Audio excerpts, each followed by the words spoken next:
welcome back to Coffee Time. It's Sunday, my name's Mikey. Nothing much has happened this week in Warhammer. The board size is changing! But I just wanted to let you know that I'm drinking fine Tailors of Harrogate Rare Blossom Ethiopia. The board size is changing! A dazzling riot of honeysuckle, mango, blossom, whiskey and spice. You can see that the coffee tastes like berry. It also has a floral and spicy flavour. And I'm really happy to be telling you about this coffee whilst there's nothing happening in Warhammer this week. The board size is changing! Angry internet. Obviously, the world is on fire and the sky is falling. The board size is changing, everybody. Oh my god. We never thought you'd see the day. This has been a rumour of all rumours for many years, but the board size is changing. Games Workshop are making Warhammer 40k smaller, not only in the terms of army size, but also in the board size. Oh. Sorry. I forgot something. People don't like the glare on the camera, do they? Is that any better? Is that okay? Last one. How's that? So in the past 2 days on Warhammer 40k daily live streams and also along with the community articles, we've seen a lot of changes in Warhammer 40k. We've seen a lot of ways they're going to be changing command points and also a lot of interesting ways they're going to change the actual main game itself, including detachments, but also more importantly the size of the board, which is probably the biggest talking point. So I'm going to talk about command points for a little bit, I'm going to talk about the other stuff for a little bit, but mostly we're going to be talking about the size of that board and how to use it. So in Warhammer, we've seen that command points are going to be limited to the size of the army you bring rather than the amount of detachments or type of detachments you bring. We kind of already knew this, but now we've got solid evidence of how it's going to work. Essentially, you're going to get 3 command points for every 500 points you play in a game. We have some examples here. Strike Force being the main one, which is probably the most played size of the game, and you're going to be having 12 command points. This has led to people already saying, are we going to have 2001 point tournaments just because people want 18 command points? Like, I'm all for this. I run double battalion anyway. I actually spoke about this on 40k Today, the daily 15-minute podcast, which is a really great podcast by John Demaris from Art of War. I went on there for their new 40k special, kind of like just a sit down round table chat with John and also Paul Murphy from Forged Narrative, so make sure you go check that out. I'll try and leave a link in the description if I remember, sorry. But yeah, so like command points are dropping overall, but also raising for more elite armies like Custodes, which is only a good thing. There's nothing worse than when you turn up to a game as an elite army player like Custodes with your 7 command points when you've spent all your CP and your opponent has like 26 or something. It's very disheartening. So now everyone's going to be on the same playing field, which I think is only beneficial for the game because everyone's got the same points, they've got the same command points, they've got the same army mustering rules now, rather than having some armies having a clear advantage over others. Especially when some armies have such strong stratagems and they've got such cheap troops so they can get so many command points out, whereas other armies have such strong stratagems but they can't get the command points without souping. So this is going to promote less souping now, and that's going to lead us on to our next part. The battalion has also been released. The battalion is exactly the same as it is now, however this is going to cost you 3 CP, so if you take a battalion you'll be down to 9 CP. They've also said that command benefit for this one, you gain 3 CP if your warlord is part of the same detachment. So essentially your first battalion, if you are taking battalion, put your warlord in there, it is free. We haven't seen any other detachments as of yet, but I imagine there's going to be something similar for most detachments, that the initial one will be free if your warlord is in there, and then the rest of them are going to cost. So the more detachments you want to take, the less command points you're going to start the game with, which is not good. For you anyway, I mean it's good for the game, it's just not good.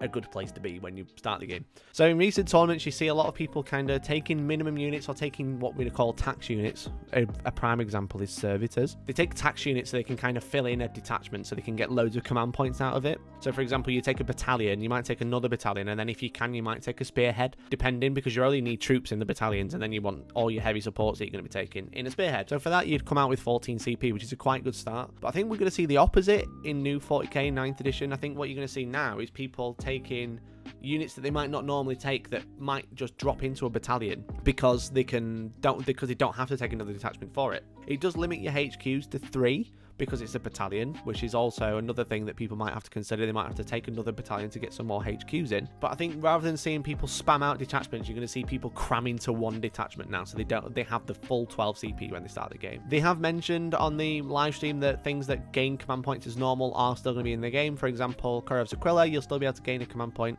from people spending stratagems. Also, things like Warlord, like Gulliman, will still give you 3 command points. So if you took Gulliman and a super heavy auxiliary, it doesn't cost any command points, but then you take a battalion, you're actually going to still start with 12, for example.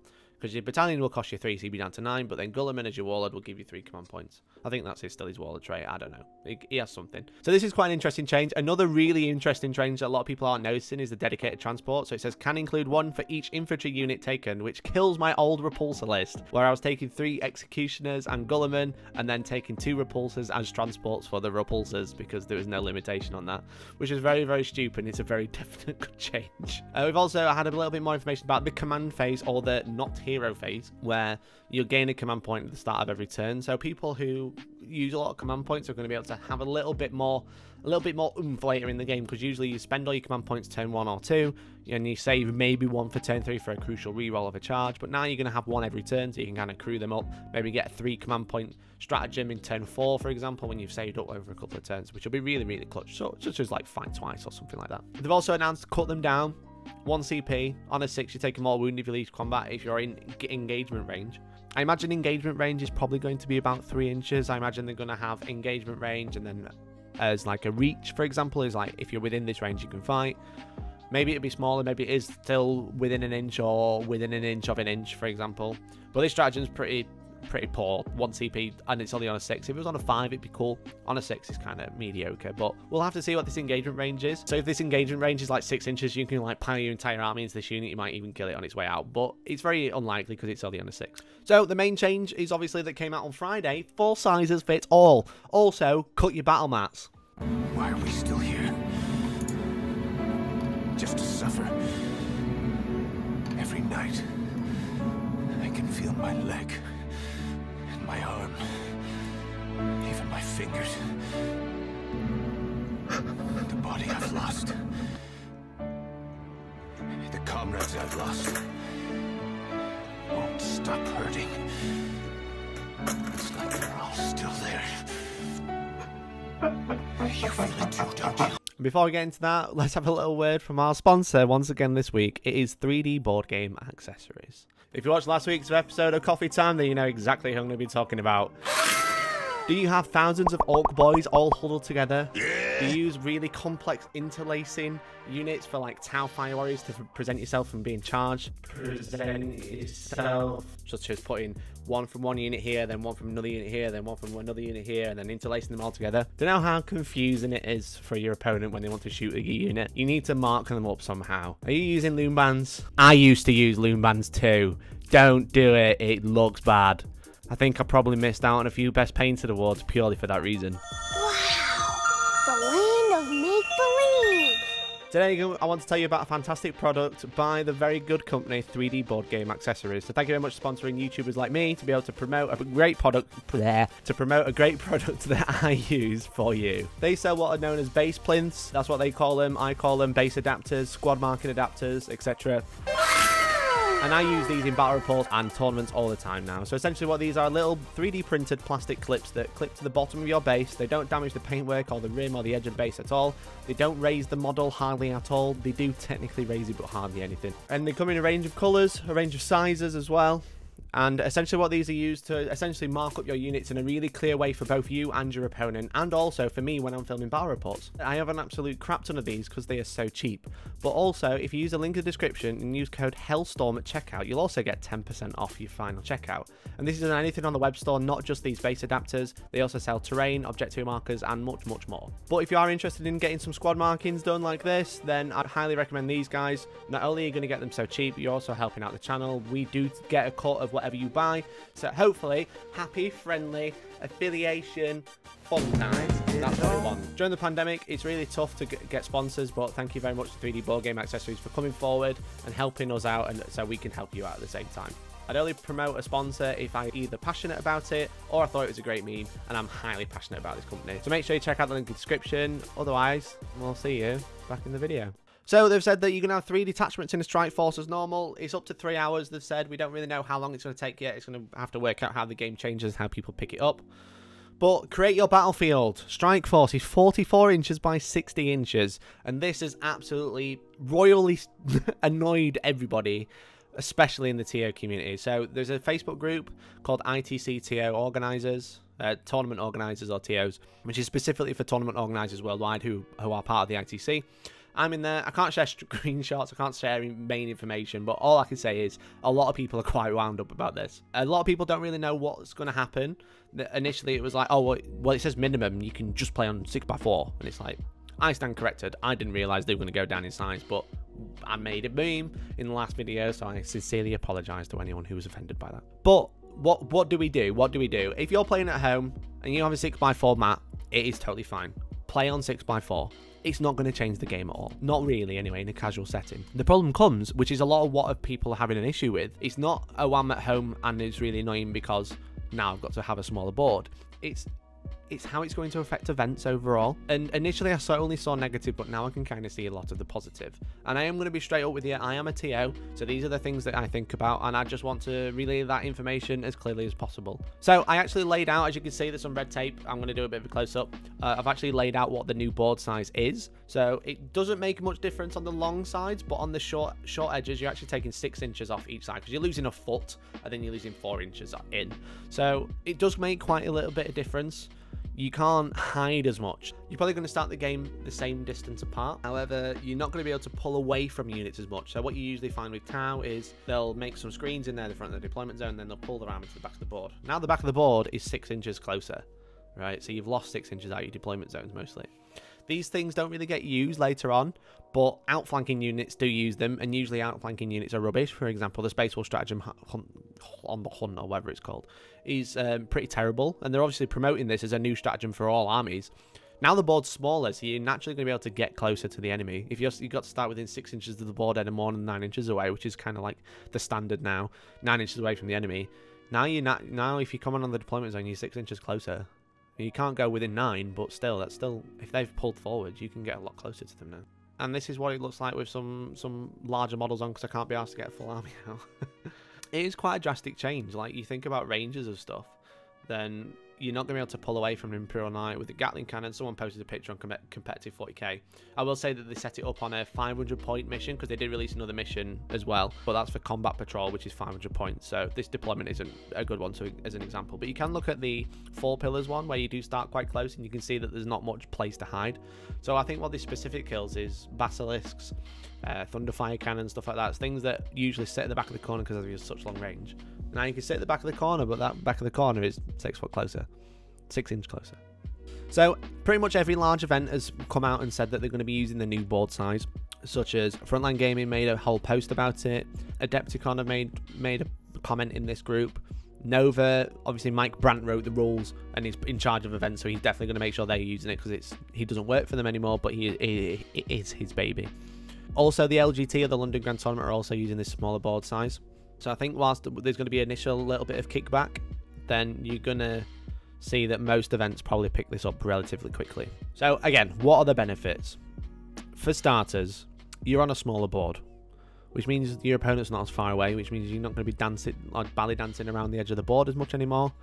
So you're probably going to find that games are going to be running a little bit faster, because you're going to be able to get into the action quicker, and you're not going to be able to run away from it for much longer. So I think this is going to promote maybe faster play. I don't really know until I've tested it. I have no idea, but it remains to be seen, but that's what I imagine.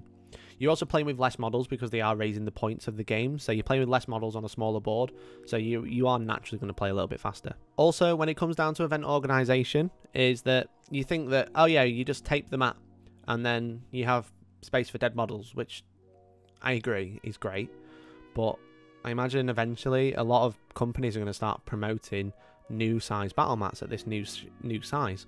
Or people like myself are probably going to take the battle mats and they're going to cut them down to size. The reason being is, if I cut down the mats or buy new battle mats, then as any event organizer, they can, well, we can get smaller tables now, because we don't need as much space, because we don't need 6x4, we need 5 by nearly 4. So now my mats are smaller, which means they take up less space for storage. For example, here, these are all 6 foot long. Now I can make them 5 foot long, so they'll fit into that slot better.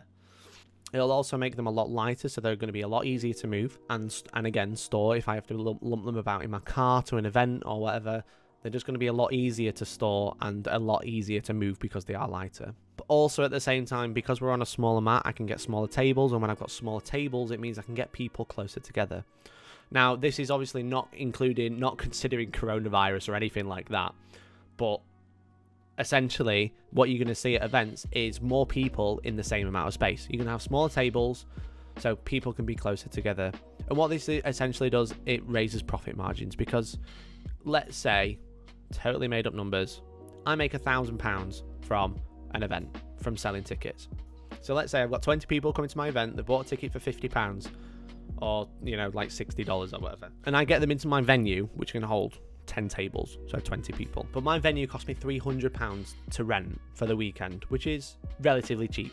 So I made a profit, not including anything else. Let's just pretend there's nothing else that needs to be bought. I don't need to buy prizes. I don't need to buy terrain. I don't need to buy anything for the event. It's all fine. I've got everything. So I made £700 profit. Cool. That's quite a bit of money. That's not too bad. This is all made up numbers, by the way, just for clarification. This is made up maths. But now they make the board size smaller, so you lose a foot off each end of the table, essentially. So each table can move up 1 foot. It can move a little bit closer together that way, but realistically, the ends of the table can move closer together. So without doing the maths, is I can probably get a few more tables in that same room, even if it's just one or two. One or two tables is another 4 people in that room. That puts my profit up like £200. So now I'm making £900 from this made up event, just because the tables are slightly smaller, so I can cram more people in. And that is quite a big difference. Obviously, I'd have to go and then buy the mats. I'd have to go and buy the terrain. But my terrain is also going further that I already own. So if I own, let's say, if I own 40 tables worth of terrain, which I do, then now I might be able to get 45 tables worth of terrain, or even 50 tables worth of terrain, if we use the same amount but in a smaller space. Because I'd consider my tables that at my event are quite well dense, they're quite well packed, they're quite thematic as well. But now I can use the same amount of terrain on another 10 tables. If I can find a venue that can also accommodate another 10 tables at this smaller size, then, like, realistically, myself and any other event can make more profit from the same size venue, which has always been the biggest thing, is getting the amount of people into there, because getting the tables is expensive, because they are essentially customized large tables. They are quite large. They're industrial sized tables, really, like these picnic benches, or the wooden ones you see at some event, the fold out ones like at the LGT or Blood and Glory. They're all rented, so now they can rent smaller tables, so they're saving money there. Also, they say they can rent more tables because they can get more people in. Overall, for an event organizer, it's great. What about you at home? What benefit does it benefit you? So you have a smaller table, you don't have this dead pile, but you never had it, so you've never lost it, if that makes sense. Also, at the same time, is the board is smaller, and not a lot of people know, but 3 years ago I was in a car accident, so I have severe back problems all the time. My back cracks more than it's basically like bubble wrap when I crack it. It's terrible. But I have really bad back problems, and this board is lower than normal because I have to lean over to the other side of the board. Now, for you at home, I don't know if you have back problems, you might do in later life, but the smaller board means you're not gonna have to lean over as far because it's closer. Hammer and Anvil has always been awkward because of the way you play games, but now it's smaller. You're just closer to the action. You don't have to lean over as much. So for that, it's much better. And again, what it also means is at home you can also get a full-size board and play at home, because a 6x4 board is humongous, and you can't really have that set up all the time at home. You can't really get it out on the dining room table all the time either. But the fact is that the new board size is designed to be around a dining table size. It's based off an IKEA table. They've not openly admitted that, but it's like quite clear to see. So having something like that at home is going to be really good for you. It's going to hurt gaming stores initially. Hopefully you support your local gaming store, still game there when you can, game at home when you want to. And I think what we're going to see is speculated rumor. I imagine Games Workshop are probably working on a battle mat. They've got to. I mean, they can keep promoting these kill team boards, but if they don't release a battle mat, they're just daft, because they can be the first ones to release them at that size, followed by FLG. I mean, they didn't know, they just play tested it, but they're obviously making those mats now, which is fair play to them. That's just business. But yeah, it's a lot of interesting changes, and I think initially there's going to be a lot of teething problems for not only a player but also event organizers. A lot of people are going to push back against it, but I think it's going to be a similar situation that we saw with base size change when Space Marines went from 25 to 32 mil. Is that initially people are going to use both, but come a year, maybe 2 years, 6x4 in 40k will have to be a thing of the past. We'll welcome the Dark Overlords of 5 by nearly 4. So yeah, so if you do come to our events, then you will see that we'll be using the new board size in battle reports as well. Like, this tape will suffice for casual games, but it won't look good on camera when I'm filming a battle report. So when we can get back to filming, which will probably be with 9th now, expect a new board size. A couple of ways at home if you already have battle mats and you want to upgrade to the new size. There's a couple of ways that I thought about doing it. I've actually ordered a new topper for the board, so I've actually ordered the new size board already. And what I'm going to use that as a template to cut out a mat. And then I'm not going to cut them all because I do play other games like Age of Sigmar, which is 6x4 currently, which I imagine is probably going to follow suit fairly soon. But if you measure this out perfectly and cut out the board perfectly in the center like I've done with tape, you're actually left with an offcut, which is a perfect frame to lay onto other mats upside down as a cutout for the board. That's something to think about. Also, if you do straight lines, you can use just use them as strips or runners, for example. Essentially, it's up to you. You don't have to cut your battle mats. I probably am. I probably am going to cut the battle mats purely because it makes it easier to store. I save a lot of space, and I'm left with loads of mouse material that I can use for other stuff, like an actual mouse mat. So yeah, it's an interesting one. I can understand the outrage. I was a little bit outraged at first. I went for a drive. I had to think about it in the car, and I thought overall, once we're through that initial teething pain, then I think we're going to be okay. But what do you guys think? Are you guys quite annoyed at this change? I imagine you are. I'd love to hear your thoughts. What do you think about people cutting the mats? Are you a seamstress or anything? Have you got any advice for cutting neoprene material and then sealing it again? I don't know. It's very interesting, but it's definitely sparked a lot of conversation. I think it's probably the most talked about thing and probably the only negative from 9th edition that we've seen so far. But as I said, that's so far. I'm sure there's going to be lots to talk about very soon. Otherwise, guys, please subscribe if you can. I hope you enjoyed this video. I'm having a really lot of fun making coffee times. I made loads of coffee times during the week as well. I don't specifically call them coffee time because I think coffee time is specifically for the Sunday crew. Also, greetings from the warp. Yeah, I've been making lots of like talking head videos during the week. I've also been dropping a lot of battle reports. If you're interested in 9th speculation, 9th chats, or generally the battle reports that we've been taking off from Hellstorm Premium, our paywall service, our subscription service that we run through our own website, hellstormwargaming.co.uk, and also Patreon.